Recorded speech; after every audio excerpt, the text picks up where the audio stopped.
All right, welcome to Rock Vegas, everybody. It's Glen Rockney. This week's episode, we're going to do a preview of the Raiders' Week 3 matchup at Foxborough, at the New England Patriots. Raiders get a look at Cam Newton, Josh McDaniels, and Bill Belichick, and Steve Belichick. Have you seen the hair? The hair is fantastic, the mullet.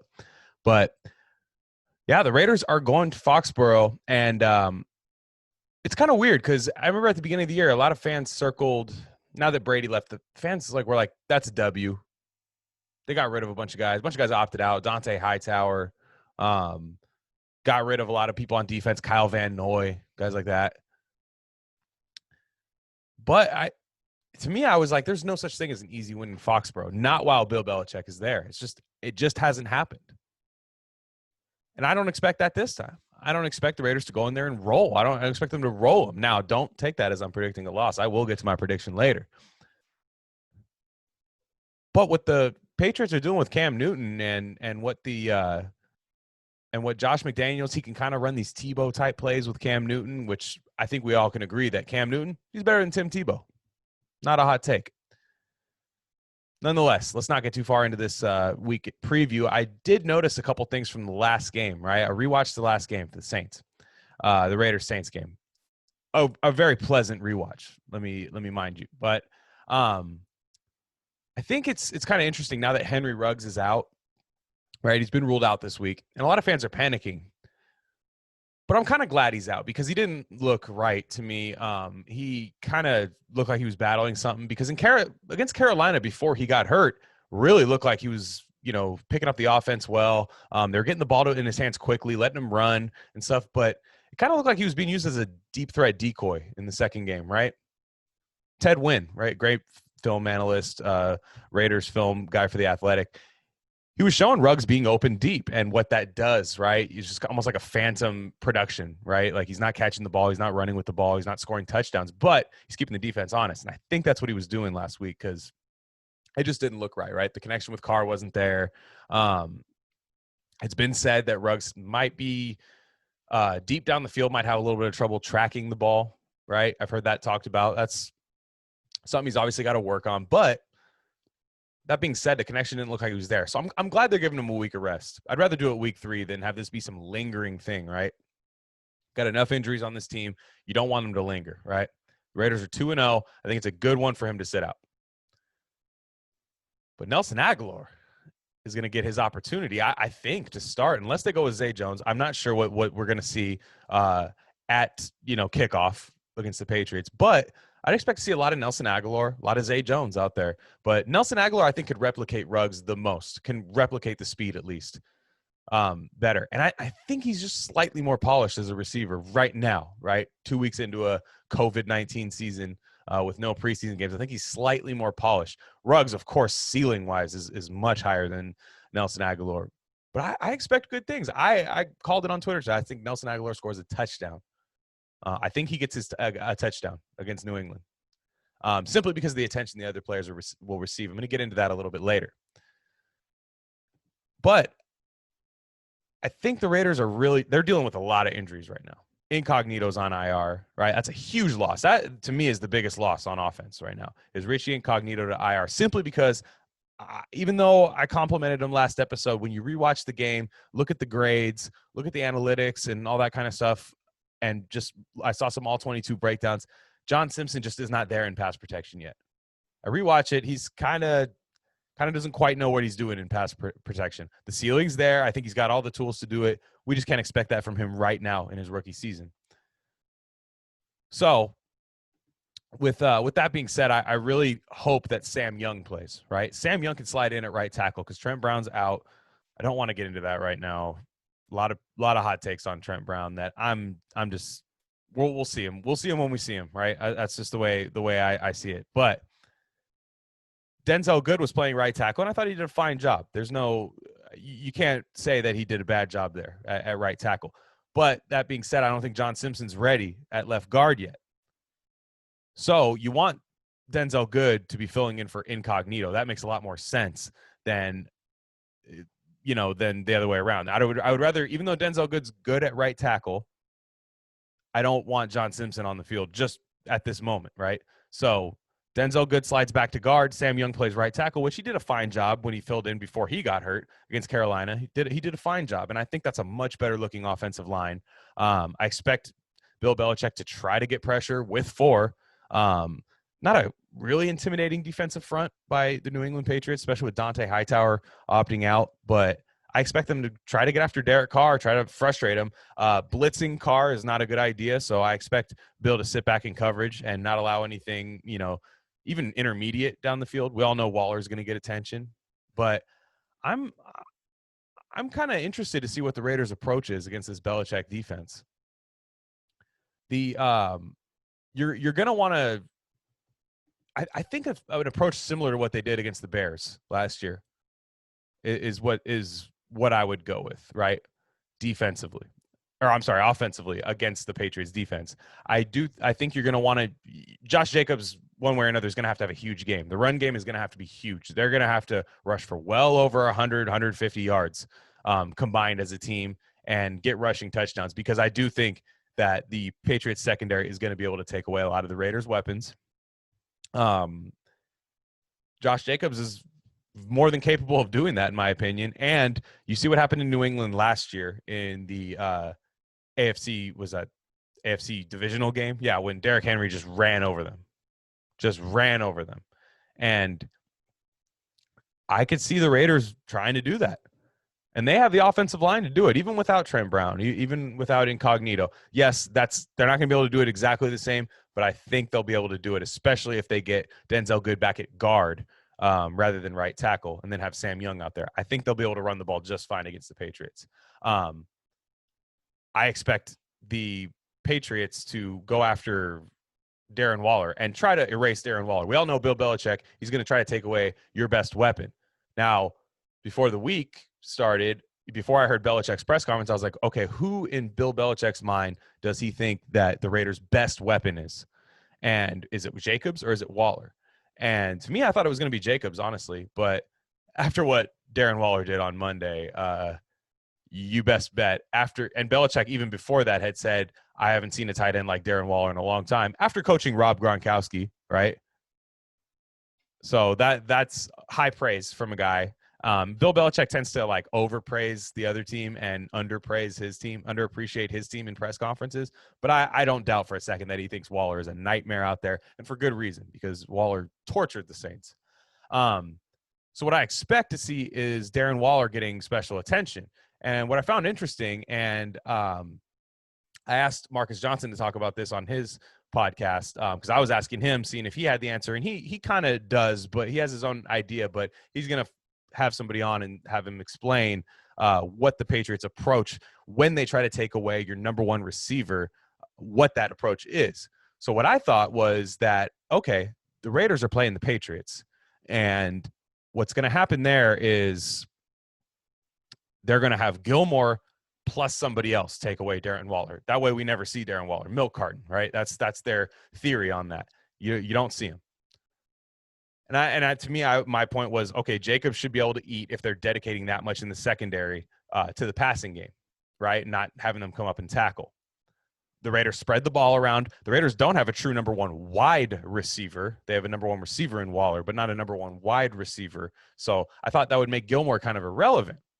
Now, there's a guy, Joshua Dweck, at Dweck Joshua. I don't want to take away his theory, so I want to give him credit for it. So when I said that makes Gilmore not much of a threat, right, the fact that the Raiders spread the ball around and that, yes, they'll give attention to Waller, but I'm not sure that the Raiders are going to go crazy trying to feed Darren Waller into that double team. And he had said, I believe that that one double, right, which is what the Patriots strategy is against people's best player when they have an obvious best player in the receiving core. He said that he believes that one double puts your number two corner in the double team and your top corner someone else, right? So your number two corner plus a safety, linebacker, or something that double teams Waller, but then you let Gilmore be on an island by himself against, I guess in this situation with Ruggs out, it'd probably be Bryan Edwards, in my opinion, if this is correct. But we don't know. We don't know if this is exactly correct. So I'll be checking out tomorrow's episode of Tape Don't Lie to find out if this is correct. But this is just a question that I have. Is it going to be Gilmore plus, another person on defense dedicated to Waller, or is Gilmore going to be by himself and then you double team Waller with a couple other people? interested to see how that works. But nonetheless, I think it's going to be tough sledding for Darren Waller on Sunday. But let's just hope that opens up a lot more opportunities for somebody else, right? For the Nelson Aguilar, like I said, who I think is going to have a big day. Or, for Josh Jacobs, Devontae Booker, Jalen Richard. Maybe some 13 personnel. Let's just load up against them and run, right? I think the Raiders' offensive front is better than the Patriots' defensive front. So maybe just like against the Bears game, playing a little old school football, that might get it done. So John Gruden's got a challenge on his hands, and he's going against the best, probably the best coach of all time, right? If you're a Bill Walsh guy, he's second best. But John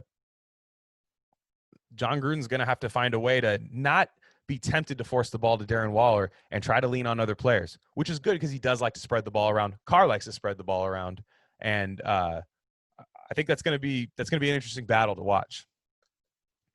Now, the Raiders' defense against Cam Newton.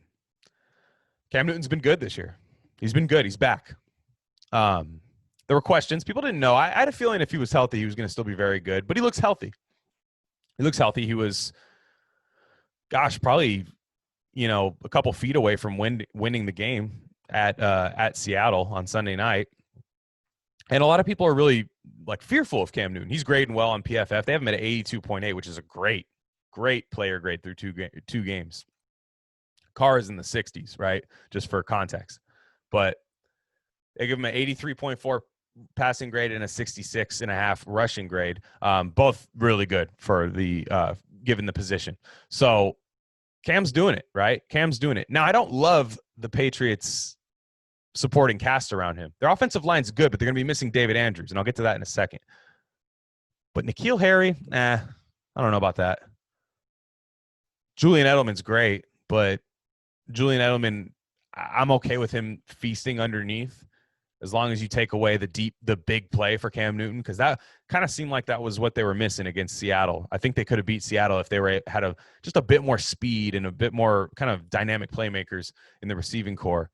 They don't have much at tight end either, like Ryan Izzo. You know what I mean? The rookies they drafted not doing much either. But Cam Newton, you just cannot let him be that one-man wrecking crew. Nick Kwiatkowski not being there is going to be tough. And now I don't hate Raekwon McMillan. I don't hate Nicholas Morrow. I think they're okay players, but just want the best tacklers on the field for the Raiders, because I think that's what it's going to come down to, is tackling Cam Newton, limiting his big gains, not missing tackles against him, letting him get to the second level. That's what is going to have to happen to beat the Patriots. But even still, I like the way the Raiders are tackling right now. I think they're tackling well as a team. In the secondary, Arnett and Mullen, good tacklers. Littleton, good tackler. Littleton had a game last year against Cam Newton. Look that up. Rams week 1 at Carolina. Littleton was all over the field. Double-digit tackles, interception, forced fumble. Unbelievable. So we're looking for Littleton to have a game like that again. Jonathan Abram, 22 miles per hour he was coming at Alvin Kamara on that play. Just missed the tackle. He got him a little bit, but he almost squared him up, and that Alvin Kamara's knee might have flown out of Allegiant Stadium if Abram actually got to him there. These guys are going to have to tackle. They're going to have to be disciplined. Cam Newton's not a guy you're going to light up chest high. They're going to have to be very disciplined and mechanically sound when they tackle. So I like that matchup. I actually like the matchup against Cam. I could definitely see Cam having success. And also one thing about Cam Newton is he's going to gift wrap one or two throws, just gift wrapped him. Watch him against last week. We'll rewatch the game with Seattle and New England, the Sunday night game. He had a couple plays to I want to say it was Quentin Dunbar, where it was obvious, staring down receivers. He's looking. Sunday Night Football did a great view of Cam just staring down. As soon as he got the ball, staring down. I want to say it was N'Keal Harry. And DBs can cheat on that. And I think these Raiders DBs need to get aggressive against him. Get these turnovers. This game is going to have some turnovers in it. The Raiders are doing pretty good about not turning it over as long as we catch toss plays, right? Jalen Richard, he made up for it. But, I'm just saying, let's not do that against New England. So if you can limit, your turnovers on offense and get Cam to, gift wrap you an interception, because he's great. He's still throwing the ball. His arm looks really good, but he's still prone to making some bonehead plays as a quarterback. And, throwing it right at a DB, staring down a wide receiver. So let's get it. I want the Raiders DBs to be aggressive in this game. I'm not exactly sure about blitzing. I don't know. I'm kind of torn on it, right? I like blitzing, right? I like blitzing Cam Newton in this thing, kind of flushing him out of the pocket, but blitzing him and putting some pressure on him. I don't mind that. Disguising it too, basically bring Abram down every once in a while, disguise it, make them really have to know where 24 is on the field, right? I don't mind that approach. The only problem is when you blitz, I don't want Eric Harris to be single high in the back, just sitting there isolated, because Eric Harris is just not getting it done this year. These young DBs, Mullen and Arnett, have like zero margin for error in zone when they know Eric Harris is back there. I'm not trying to make this the anti-Eric Harris podcast or anything, but facts are facts. He's just not getting it done. And if the Raiders were to win this game, and even if they don't, right, if they want to contend this year, I would hope they try to make a move at free safety, whether it's signing Earl Thomas or just going after somebody, making a trade, because the secondary has potential. I just don't like having Eric Harris as your starting safety. Nonetheless, another thing I want to see from this defense is Malik Collins step it up. This is your third week with the team, and I just want to see this is a third game, I should say, with the team, and I just want to see him pin his ears back, get after it. Malik Collins had an incredible game at New England last year as a Dallas Cowboy. He had a lot of quick twitch plays where he was confusing the guards and the centers, slipping right through them, looked explosive. I haven't seen that from him this year. And with the Raiders' unwillingness to play Maurice Hurst, right, he still hasn't really gotten over 30% of snaps in either game. I don't know why. Caused a turnover, in my opinion.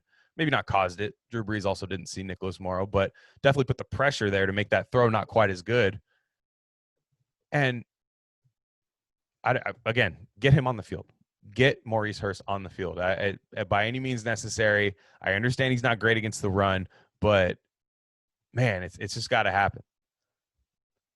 So they got to get it pressure from the interior, because you just don't want to have Cam Newton be able to just run straight up the middle, right? The edges collapse on him. That is if, of course, the edge rushers on the Raiders step up too and start, getting to Cam around the edge. You don't want him to be able to just step up and run for 10, 12 yards up the middle. That's how Cam just kills teams.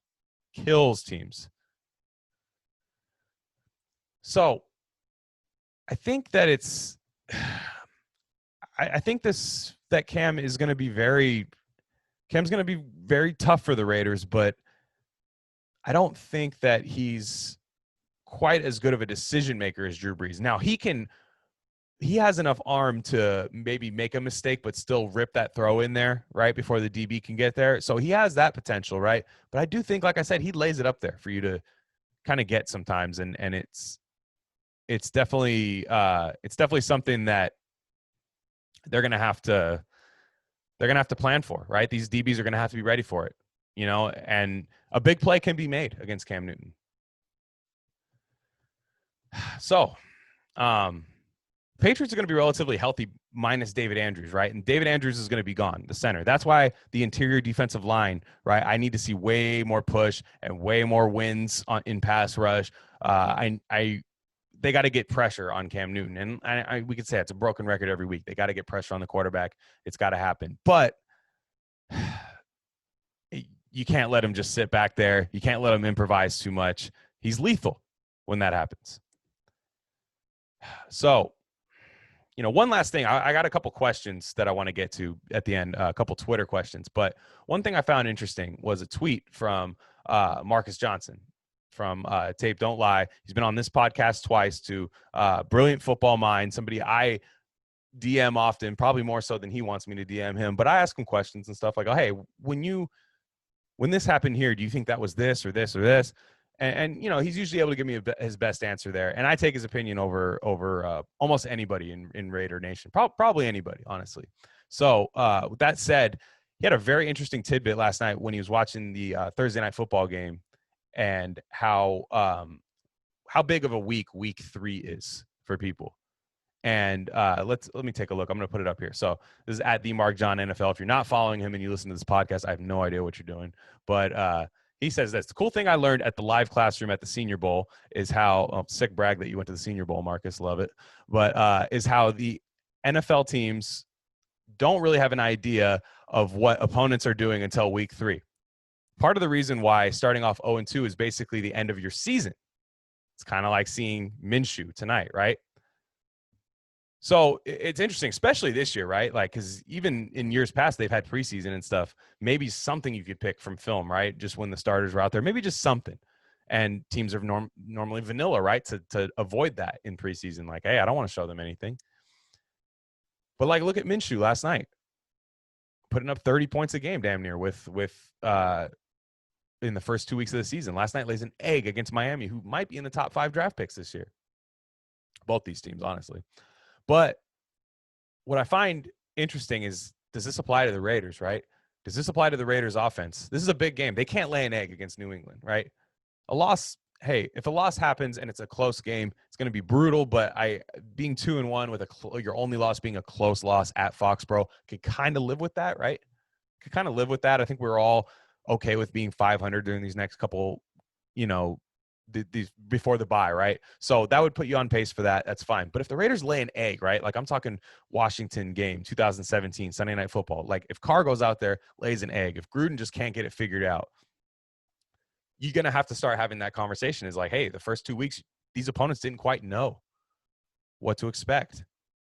Granted, the Raiders have some continuity, so you can use film from last year, but it's a big week. The offense has to show something, right? If the Raiders I don't expect them to score 30 points, right? I think they'll be in the 20s, the mid-20s this game. If they're going to win, I think they're going to be in the mid-20s.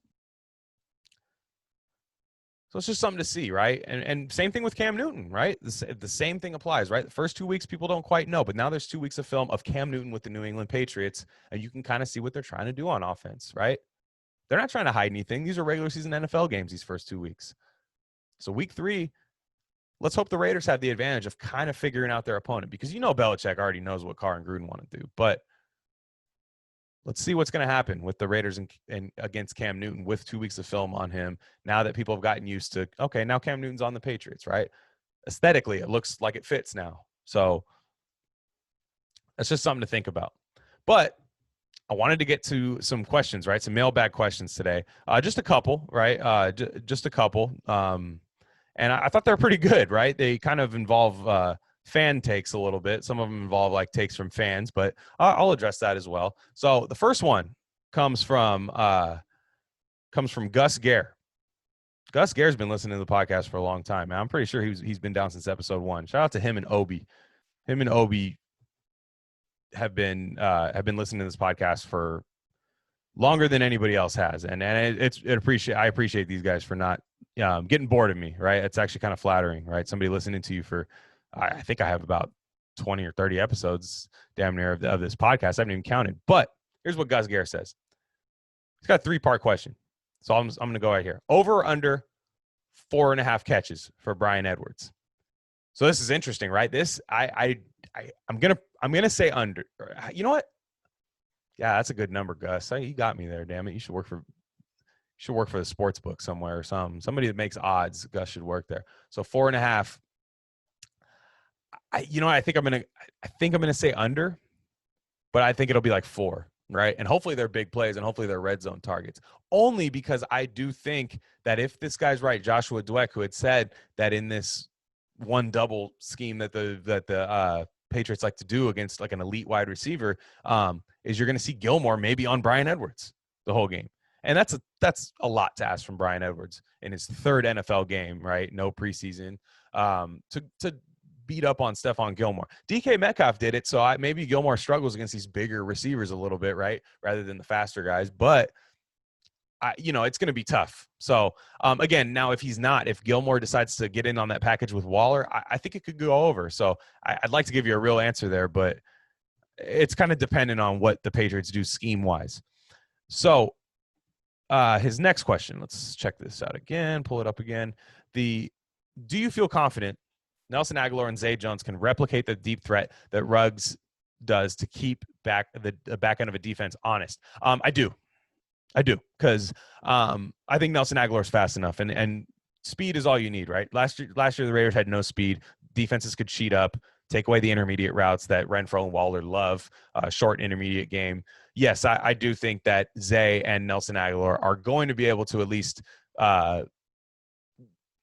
they'll take a shot early, I think, at those guys, just as similar to what they do with Ruggs, right? Take a shot early.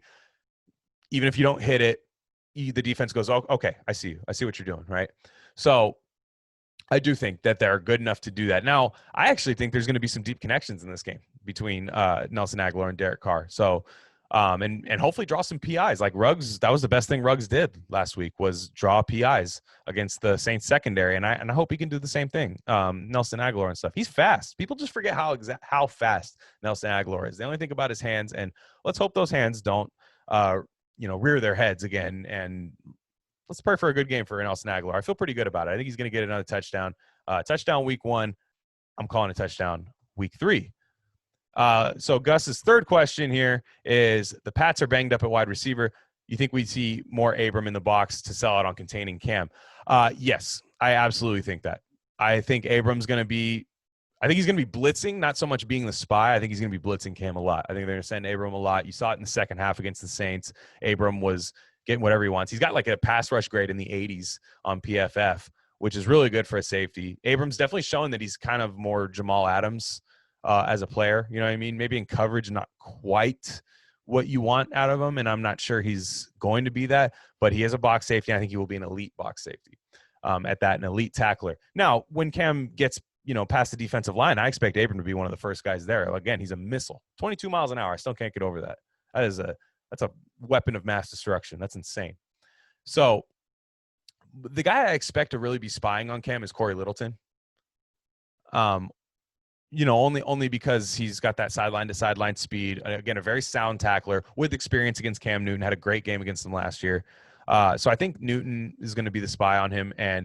But I expect Abram to be double-digit tackles. He's going to have to, I think, for the Raiders to have any kind of success. So the second question, and this one might have a lengthy answer to it because it's definitely a culture war that I'm seeing now with the I guess the inner fan bases of players, right? There's Carr stans and Carr haters, right? So this is David on Twitter. David's kind of like me. He's a very pessimistic fan. He's kind of like me. It's tough to get excited about anything because you've been hurt by the Raiders for so long. But I think I'm drinking the Kool-Aid a little before David is, personally. But I think we'll get him there. We'll get him there. Win in Foxborough, David's on board. He's drinking the Kool-Aid by the bucket. So anyways, David says, when will Carr fans give Carr haters credit for the slander during the offseason to inspire Carr this season? So this is an interesting question because at first I was kind of like, come on, David. Derek's just playing well, man. Derek's playing well. He's got a good understanding of the offense. It's year 3. Most teams don't have this kind of continuity. I think the Raiders are just a little bit ahead of the curve, right? That's my normie answer here, right? That's okay. Here's the thing. Now, I will say, I think that Josh Dubois question that he asked Carr, where he's like, it doesn't really matter, Josh, with the Texas Bakersfield accent that he has. He says, Josh, it doesn't matter. Da, da, da. I think part of the time when he rips a good throw in there, he thinks of Josh. He thinks of Josh, man. And he's like, I saw that interview on Rock Vegas. I saw it. How about that, Josh? I think he's got a little bit of that to him. I think he's pissed off at the fans. He's got rabbit ears. Derek Carr's got rabbit ears. He hears everything, either secondhand through his brothers or firsthand. I think he sees what we're saying, even if he's blocked you, if you know what I'm saying. I think he sees it. Kevin Durant style, if you will. But I will say I do think that some people did light a fire under Carr's ass a little bit, right? But let's be real. I also think that now the Carr stands, like the people who are really excited about Carr, they've been thinking he's like an MVP player for a long time, and he hasn't been. He was decent last year, okay in my opinion, did some things well, but it's not wrong when Josh Dubois says that he's a product of what's around him, which is one thing the Carr stands have been saying. But they use that to say that he's elite, right? Like if he has elite players around him, he's elite, and it's like that doesn't make you elite. that just makes you a quarterback of a really good team that's playing well. And I think that's what Derek Carr is doing right now. I think he's a good quarterback. And, at times he, isn't.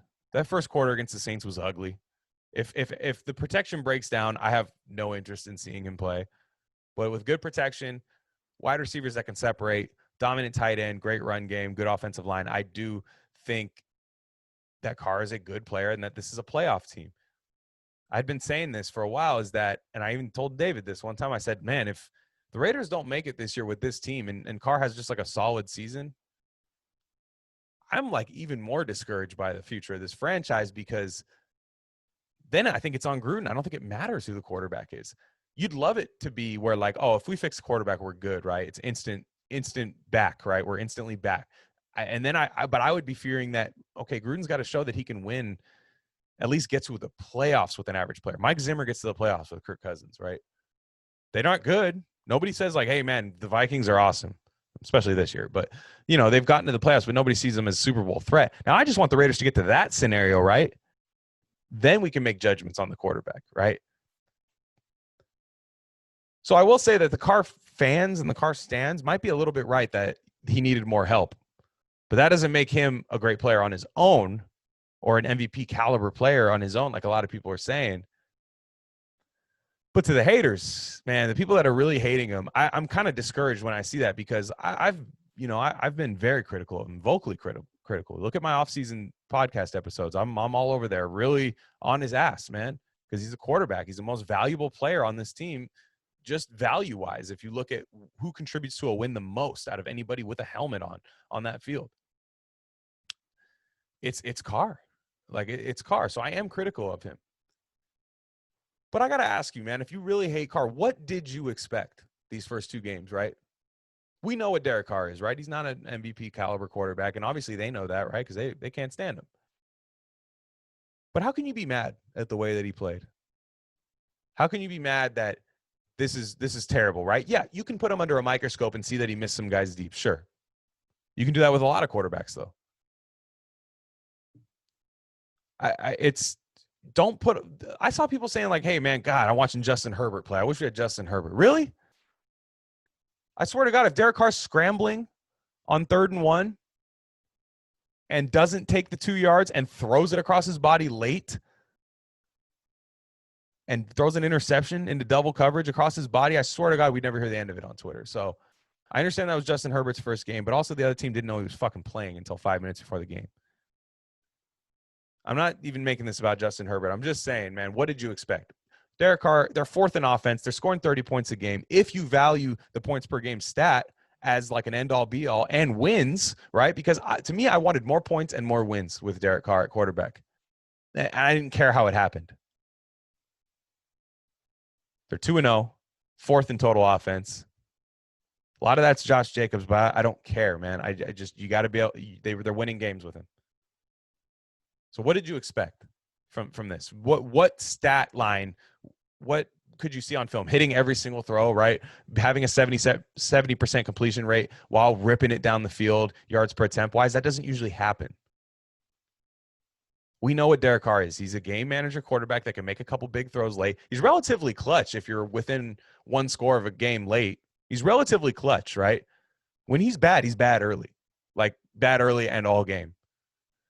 Week 2, he was bad early and really got it together once the Raiders got back to their offensive ways and stopped trying to rip the ball downfield, which everybody's begging for. I don't necessarily want to see that. Stick to what you know. I'm happy with the way he's playing. Now, if he lays an egg in Foxborough, I'm going to be the first person criticizing him. I don't have a narrative. I want to see the Raiders win. And if I see that Carr's taking away from the Raiders' ability to win, I'm on his ass. It's happened before. But if Carr's helping the Raiders win, I have no problem with that. So ask yourself, is this about Derek Carr or is this about the Raiders too? Because I thought it was about winning. So until the Raiders stop winning, what's the point, right? They're not winning 13-10, right, with some elite defense and horrible offensive play. They're not doing what the Chicago Bears are doing right now. They're winning via offense. Marcus Johnson on this podcast predicted that the Raiders are going to come out explosive, and they are. Efficient. They're efficient, explosive. They're fun to watch. They're running the ball well. They're throwing the ball well. teams are, people are starting to notice that. And it's weird to just see this in a 2-0 team. Like, this wasn't happening in 2016. People weren't dissecting Derek Carr like this. So until he gives you a real reason to, right, win and loss wise, points wise, turnover wise, he hasn't turned the ball over yet, right? If he starts throwing picks, I'm on his head, because that's something in a John Gruden offense you can't do. You can't do it in any offense, but definitely not John's offense. It's not a Bruce Arians type offense. It requires ball control, kind of conservative game manager quarterback that can make a big throw when he needs to. And I think that's what Derek Carr is right now. So anywho, yes, David, I do think that the Carr haters are fueling him a little bit. You can see a little bit more intensity. You see the mic'd up. He's intense on the sidelines. He's always been a leader. I think players like playing with him. I don't see people just going, this guy fucking sucks, man. I can't wait to get out of here because of him. Amari Cooper, sure. It doesn't seem like they ever had it, but, it is what it is. So I'm fine with the way he's been playing. And I think he did listen to the haters in the offseason. I think he got fueled up by Josh Dubow. Or Josh Dubow, sorry. I think he really got heated, and it's showing on the field. He's got some intensity, and the Raiders have a good enough team around him to win some games. There's no reason not to. So again, don't make this whole season about Carr, man, especially while they're winning. So that's all I got this week. As far as prediction wise with this game, I think the Raiders are going to win a tight game. A really tight game. I got like a 26-24 type feel to this game. I think they're going to give up some points. I think it's going to be back and forth all game. It's going to be sloppy at times. It's going to be explosive at times on both sides, right? I think the defense will give up a few big plays to Cam. It happens. I think the Raiders are going to hit a couple big plays too. And I think Josh Jacobs is going to dominate this game. I think it's going to be one of those games where Josh Jacobs wins the game, right? Carolina, Chicago last year. I think if they can force a turnover or two on defense, I think they're going to be able to win this game. So that's all I got this week. Looking forward to the game on Sunday. You can follow me on Twitter. I'm at Glen Rockney. Follow my podcast Twitter account, Rare Candy Pod. Rare Candy Pod 1, sorry, Rare Candy Pod 1. I have a podcast, Rare Candy, with my good friend Crypto Sai, where we talk about a lot of stuff, politics. This week we talked about climate change and stuff like that. So again, I don't do my political takes on this podcast. That's for another one. So you could check that out. No gambling show this week. I've been crazy at work, and I really wanted to get this Raiders podcast in. I didn't have time to dedicate to the gambling. I will post my picks, though, sometime before the early game kickoffs. I will post my picks, so you can still feel free to laugh at me for those. And yeah, tell a friend about this podcast. It'll be up tonight as soon as I'm done here. This is Friday night, so it'll be up all day Saturday. Nice preview episode for tomorrow. And yeah, thanks for tuning in as always. Appreciate your support. Peace.